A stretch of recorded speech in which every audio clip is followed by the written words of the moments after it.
This just so happens to be one of the craziest airsoft snipers we've taken a look at to date, otherwise known as the Army AAC-C1. Now, something that makes it so dang unique is what powers it, and previously we took a look at how it can run on not only gas, but CO2 cylinders, and we even checked out the different power options of each one. In one of the more recent episodes on this series on the Army AAC-C1, I said, what's the best airsoft sniper on the market, and should I get one that's spring, gas, or CO2? What if I told you there's a sniper on the market that does all three: gas, CO2, and spring? A lot of people questioned me on that because I never took a look back at it afterwards, and I wanted to wait until we were done with all of the upgrades and all of the challenges I wanted to put this thing through before we did. Today's the day I finally showcased that to you, because I've been asked a handful of times about it in almost every single video that I mention this thing. This is the spring cylinder upgrade for the Army AAC-C1. And yeah, like I said, it's VSR spec, so we're going to take a look if that is 100% VSR spec, or if this needs its own parts and some parts are VSR spec. I'm not 100% sure, but we'll take a look. I do just want to say prior to this video, this is sponsored with nothing forcing my hand. This is all genuinely my opinion and real testing. Also, I went ahead and completely cleaned out the entire cylinder with some isopropyl alcohol, and then I went ahead and re-lubed it myself to make sure that it would run as comfortable as possible. Now, breaking this entire cylinder open, I'm really excited to see what this is about. This should just be a drop and fit, but we're going to open it up so obviously you can see what it's made of.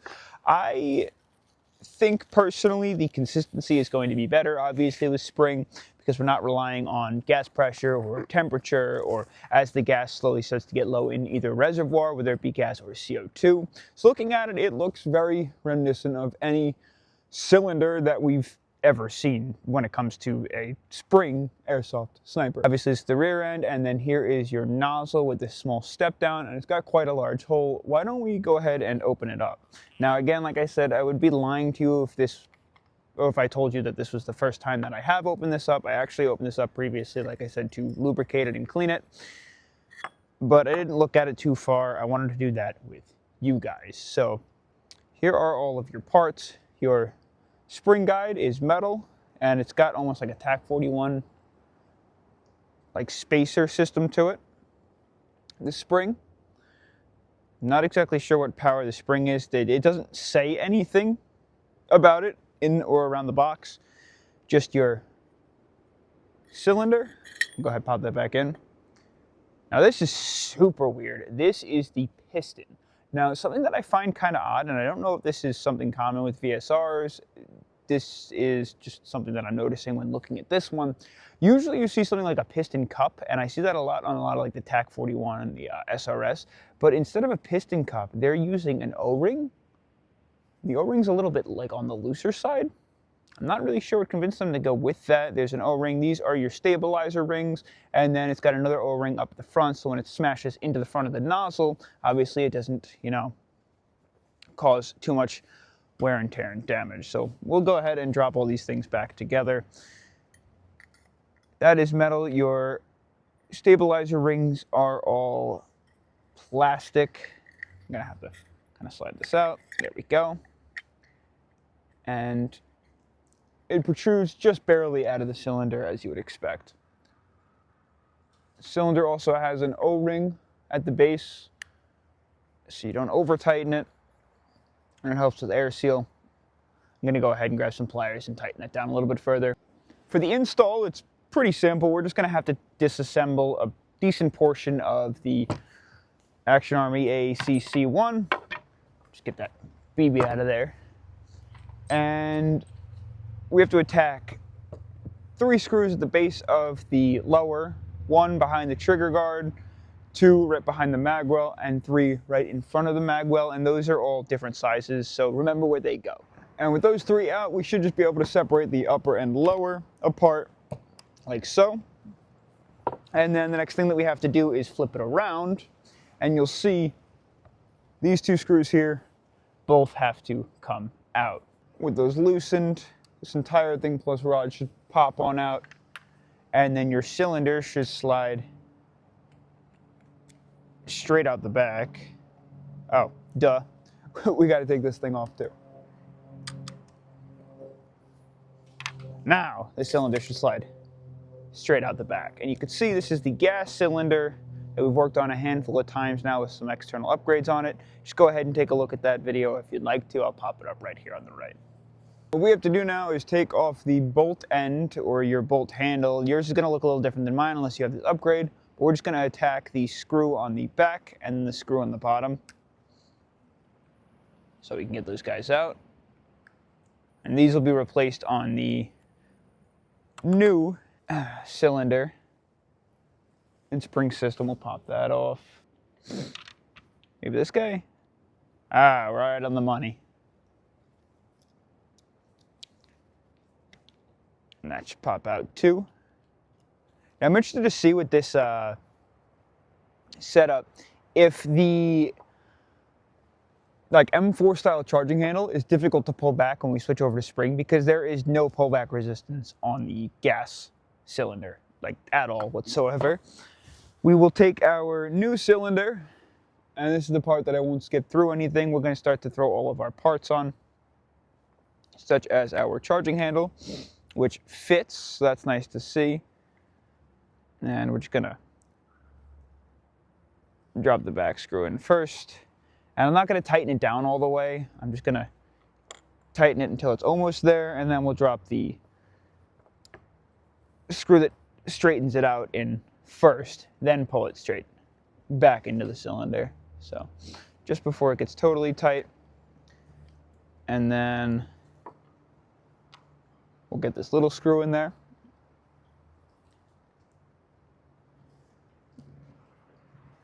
And it's a relatively foolproof upgrade. Shouldn't be too confusing. We'll tighten this guy all the way down now, so it straightens it on out. That should be nice and level. And then we'll fully tighten the bolt down on the back just to finish it off. Okay. We should now just be able to toss this on into the back of the upper. Make sure it's nice and clean. We got to pull the trigger at the same time, slide it on in, and that should be nice and tight, ready to go. Let's take this pin, we'll put that back in. That should lock it in place. And then, do we need the... Oh, interesting. So we don't need, this is the upgraded little indicator, round indicator. It'll indicate when you have a chambered round, but this bar is unnecessary. I think I have a receiver dress that I haven't unboxed yet. Let me go get that. So I don't know if you can see this. This is the receiver dress. I originally didn't think we were going to need this, just because I had installed the round indicator, and I figured this one was just the same thing without the round indicator. But this guy, yeah, it looks like it's the one that doesn't have that bar on the back, which is what we're going to need in order to finish this install. So we'll just pop the two screws out the back of the round indicator, and we'll use them. Hopefully they're of the right size. This has got to flip the other way. There's just no bar that needs to run through the center of here. The only stabilization it needs is that pin in the base. And we'll just use the little guy. I just hope that they aren't too long, because if they're too long, they're just going to start to catch on the bolt, and the cylinder still moves. Oh, you see that? We're good. We are golden. Let's go. Real windy out here. Let's drop this guy back in place, and we'll connect the upper and lower together. Nice and snug. Why are we not nice and snug? What am I missing? We got it. Oh, no, we're snug. We're good. We're in. All right. Whoa, everything's just... Holy smokes. The wind is ridiculous. I gotta go pick that up in a second. Let me get all of this together first. The smaller of the two, the larger of the two, and then this tiny little countersunk. And we should be good to screw those on in. All right, just for purposes, when I want to use it again, we'll drop that other receiver dress into this package. That'll keep it nice and clean and easy to locate when I do need it. We're going to put our mag in, and just to kind of warm it up before we start chronoing it and seeing things like that, I'm going to run a full mag, like 48, 50 rounds to this thing, just so we can get the piston going. Now, before I just run through all the rounds, I want to get you my first impressions of the bolt pull, see how it feels, especially with this M4 charging handle, see how light and smooth it is, and how the sound sounds. So let's see. So, initial pull. Oh, that's extremely smooth. It's actually pretty smooth. It's not the smoothest, but like it's a quiet bolt pull. It's not like something like the TAC 41 where you got like that dragging sound. So hopefully that stays nice and quiet. Here we go. 3, 2, 1. Well, that's pretty. Got a nice little pop to it. Kind of like that straight bolt pull. I've never had a Springer with a straight bolt pull before. I'm going to run through the rest of these rounds. So we actually got everything wrapped up because we have a massive winter storm on the way, so I'm sorry for the tarp. We just pulled out the chronograph, and again, with everything completely cleaned out, completely relubricated, and even ran 50 shots through, plus the hop-up engaged, we're going to set this up for our 0.3 twos. We're using 0.32s, right? Well, I'm way off. We got 0.43s. I'm backwards. We'll popped it up to the 0.43s. Again, these are the heaviest that I have on my person right now. And we're going to test out and see what kind of joule output we're getting and what kind of FPS we're getting, plus the groupings from the new spring bolt on the inside of the Action Army AAC-C1. See what kind of groupings we're pulling out of 10 shots. Again, bolt pulls nice and smooth. We're at 266.5 FPS and 1.52 joules. We're at 269.8 FPS and 1.55 joules. 166.8 FPS and 1.52 joules. 167.4 FPS and 1.53 joules. We're halfway there, 5 shots at 265.7 FPS and 1.51 joules.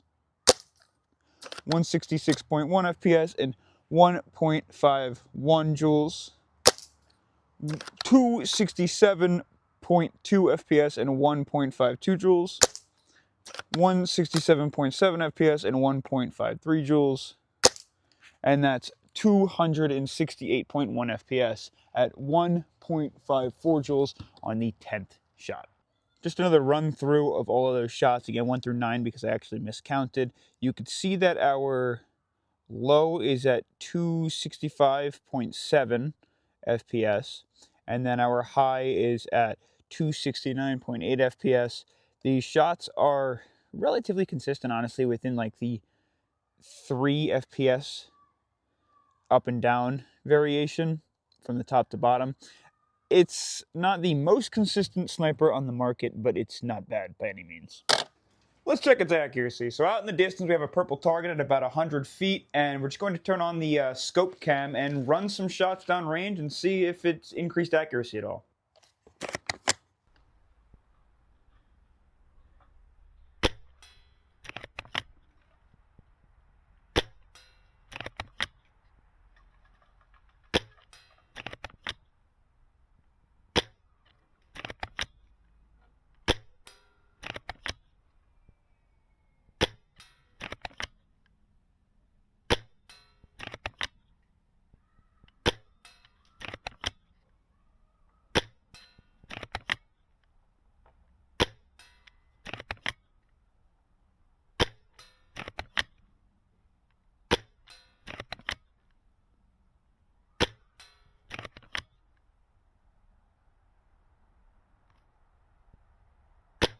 Consistency, not too bad, honestly, and its sound is super quiet, plus accuracy-wise at about 100 feet, I'm sorry I can't get any further range for you guys right now, isn't that bad either. I do want to take a look now, because I know everyone's going to want to see this, even though that, this air seal test that everyone does doesn't actually mean that it's good or bad. This doesn't mean that you're consistent with your shots, yes or no. This just is something that people started testing a long time ago, and people like to see it still, so I'll test it regardless. Again, there is no BB in the chamber, so I don't ping my index finger off, and we'll pull the, if I can get it off,